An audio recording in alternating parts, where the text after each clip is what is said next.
welcome to another edition of Rolling with the Punches. Today we have a special guest on.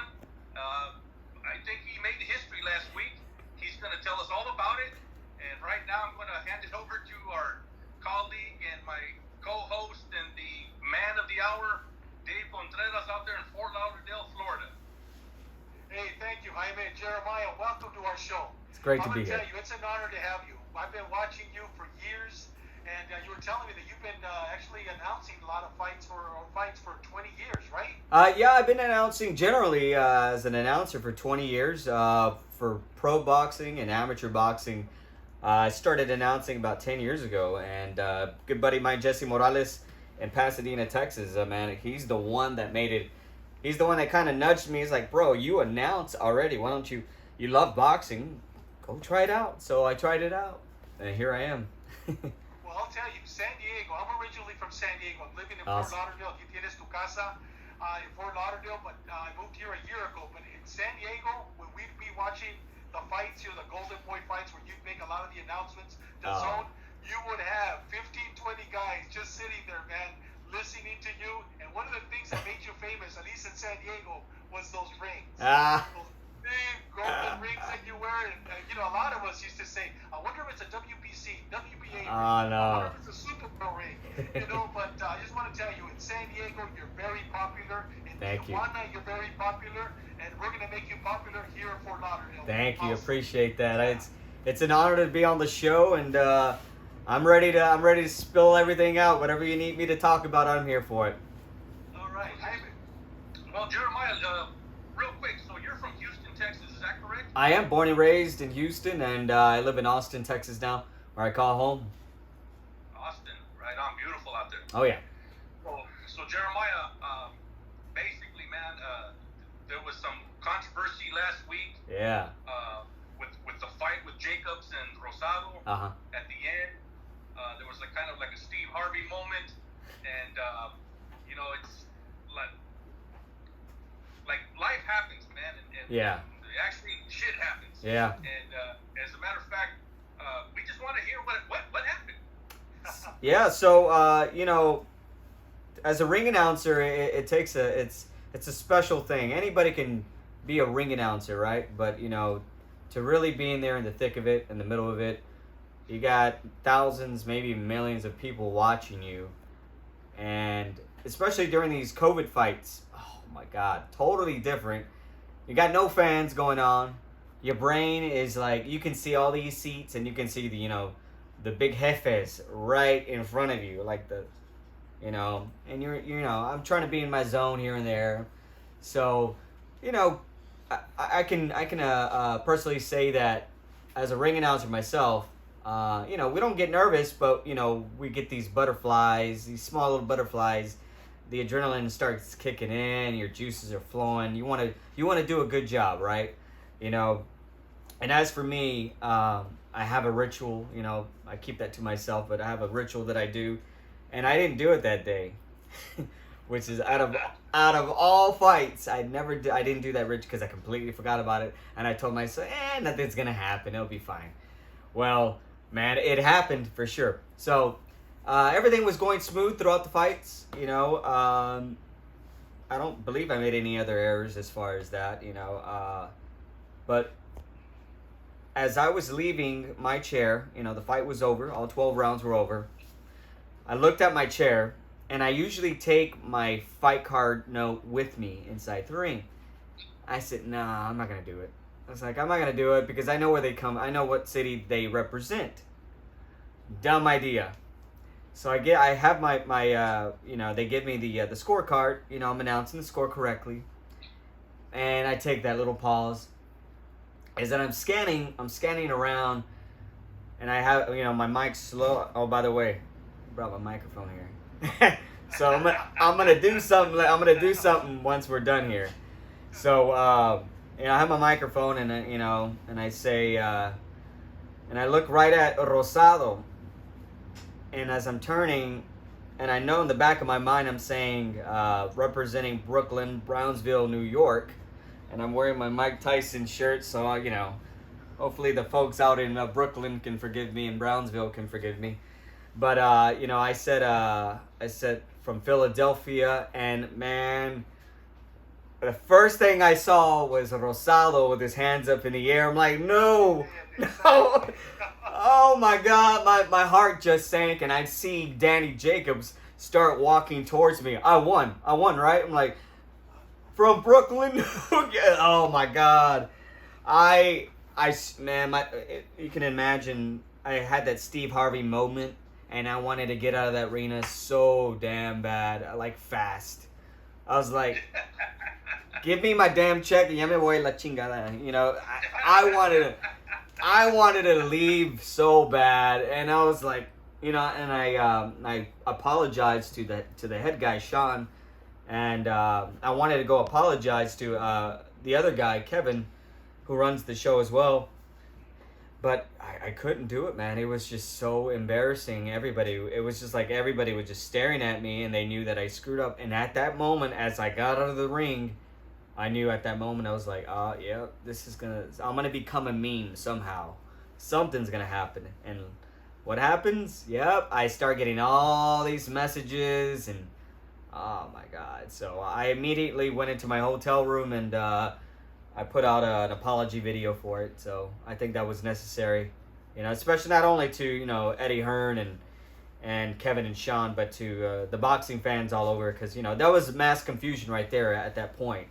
So, and it happened. How'd they take it? How'd they take your apology?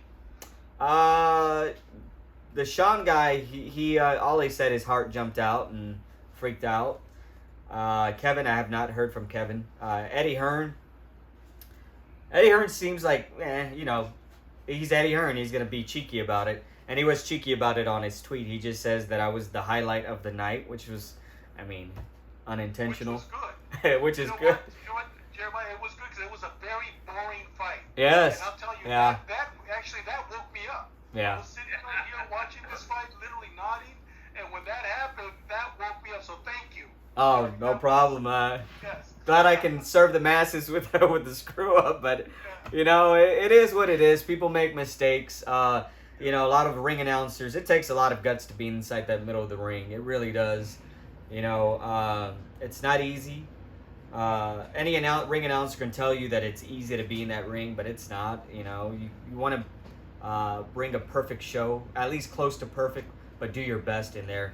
You know, heck, even Michael Buffer has screwed up before, and you know, other ring announcers. But you know what? We're professionals. You know, we own it and we move on. You know what I mean? And Yes. but I do want to get on this show and just, you know, kind of lay it out and let people know that, you know, I screwed up. I own up to it. You know, and if it ever happens again, you know, I'm not gonna, you know, put any attention to it. But you know, because boxing fans, you know, especially those cruel boxing fans out there, they're gonna give you, you know, their thoughts about it. So, you know, it is what it is. Well, brother, it takes a man to basically say what you're saying right now. So we appreciate that. We Thank appreciate you. you coming on. I mean, just coming out and saying, hey, I messed up. Yeah. But at the end of the day, man, boxing fans, we're human. Yeah. We screw up every day. Yeah. You know, pro athletes do it. Police do it. Teachers do it. Yeah. Everybody does. We mess up. That's what makes us human. Yeah. We're Absolutely. not robots. So unless they want robots out there announcing here in the future, expect that, you know, to happen more. Yeah. And not just from you. I'm talking from anybody out there Right. that steps in that ring. Right. And so anyway, man, I thank you for that, man. I really admire you coming on and just saying, hey, what can I do, man? I can't take Yeah. it back, but you know, but it is what it is. And you know what? Sometimes there's a blessing in disguise, my brother. So this might be your ticket to it, you know, to become worldwide known. I mean, you're Right. already internationally known. Now, you know, worldwide. And who cares, man? I mean, Yeah. everybody forgave Steve Harvey, right? Oh yeah, they forgave him, and they still give him shit nowadays. But you know what? He takes it with a grain of salt and just, you know, he laughs it off. You know. Hey, we need to all get together and maybe go on Family Feud. Oh man, I am down for that. You know, and if I miss up your names, that's on purpose. Well, I'll tell you, Jeremiah, we as Chicanos, we're very proud that we have a Chicano there. Thank we have you. a Mexican American there representing us. And I hope and I pray that this opens many doors for you. Thank you. That not only the zone, but other platforms are Right. open for you because you represent us very well. Thank you. And once again, like Jaime said, you're human. We're all human and we make mistakes. Thank you. And you make us very proud. De veras, gracias de corazón. Gracias. On behalf of all la raza. Appreciate that. Definitely. And before you guys go, I gotta do something for the masses out there. So we're gonna rewind this. Ladies and gentlemen, Let's fix the there we go. ladies and gentlemen from the Seminole Hard Rock Hotel and Casino, we go to the judges' scorecards, blah, blah, blah. And for your winner by split decision, from Brooklyn, Brownsville, New York, the Miracle Man, Danny Jacobs. Did it better. There you go. Yeah, all right. I had to redeem myself, man.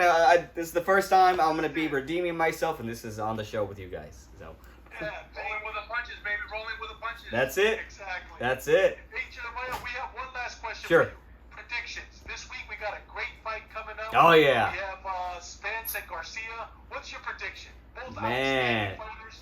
And I know that you've probably met both of them, right? I've met one of them. Yes, I've met Danny before. I was actually at his fight here in Houston. This is a while back. Actually, it was with El Terrible was it Morales, Eric Morales. Yes, Uh-huh. his very last fight. And man, so my prediction, it's gonna be a hell of a fight, I think. But I don't think there's gonna be a stoppage. I think this might go the full.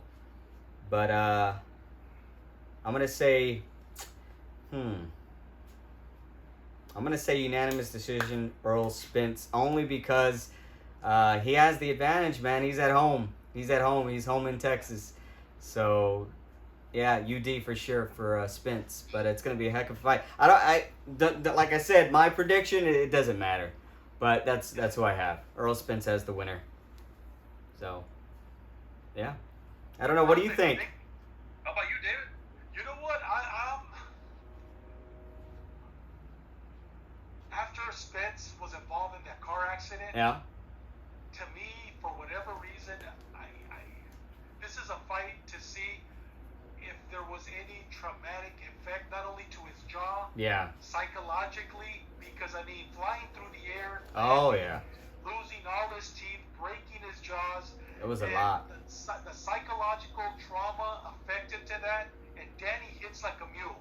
And if Yeah. Danny connects, it just hits that jaw again. I mean, I think that could be a knockout. Based on that, I agree with you.